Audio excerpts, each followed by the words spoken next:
Hi there, Pam Coburn-Litvak here. Have you ever heard the saying, the way to someone's heart is through their stomach? There's a lot of truth to that. We naturally equate food with good times, and food can bring us a lot of joy. But it turns out this is not the only link between food and mood. Part 8 of my series tells the tale of the gut-brain connection.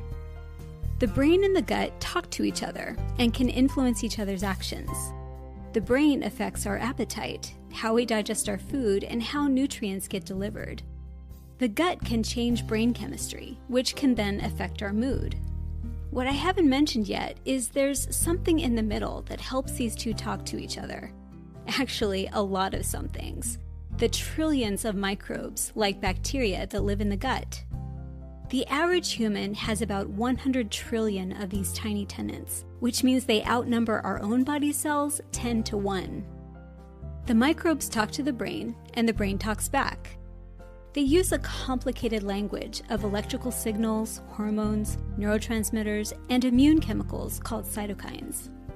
We now know that different emotional states, feeling stressed out for example, can directly impact the gut and its microbiome. On the other hand, our gut microbes hold at least some sway over our emotions and our behavior. So, researchers are now wondering, how can we use this two-way communication to improve our mental health?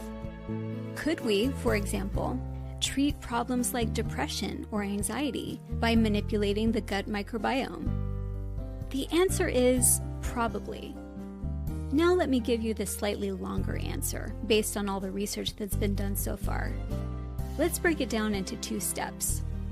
First, we want to support our existing gut microbiome by eating as healthy as we can. Research tells us that an unhealthy diet, full of fat and sugar, changes the population of microbes that live in our gut, wiping out the good kind and boosting the bad kind. An unhealthy diet can also cause a condition called leaky gut. This is when the intestinal wall breaks apart and leaks its contents into the rest of the body. This includes little bits of bad bacteria called lipopolysaccharides, LPSs for short. These LPSs can then cause the release of cytokines that trigger inflammation and oxidative stress. They also tip the body toward weight gain and insulin resistance. And this just makes the inflammation problem worse because fat cells store and release their own cytokines. Over recent decades, the developed world has shifted toward eating more sugar, refined foods, salt, and fat. And this has undoubtedly contributed toward the growing epidemic of obesity, inflammatory bowel disease, allergies, diabetes, autoimmune disorders, depression, and other mental disorders. So it just makes sense to start out by cleaning up our diet and adding in as much anti-inflammatory stuff as we can. I know, it's not very exciting advice, but it does provide a solid foundation for any more steps we choose to take. Speaking of which, one possibility is taking probiotics. These are microbes that we add to the gut by eating them in our food or taking them as supplements. Foods with live probiotic cultures include kefir, yogurt, miso, tempeh, kimchi, and sauerkraut. The research behind this is still in early stages, but it seems promising. One recent review of all placebo-controlled human studies reported that taking probiotics probably can decrease anxiety and stress and improve our mental outlook. But to be fair, there still are some unanswered questions about probiotic supplements. For one thing, we're still working out the best dose and duration. We're also still working out the best strains to take, although 2 that seem to work well are lactobacillus and bifidobacterium.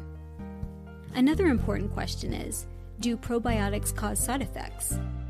None have been reported in depression or anxiety studies, but that doesn't mean they don't happen.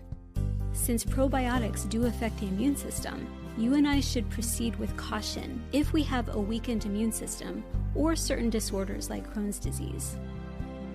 Now let's put all of this together.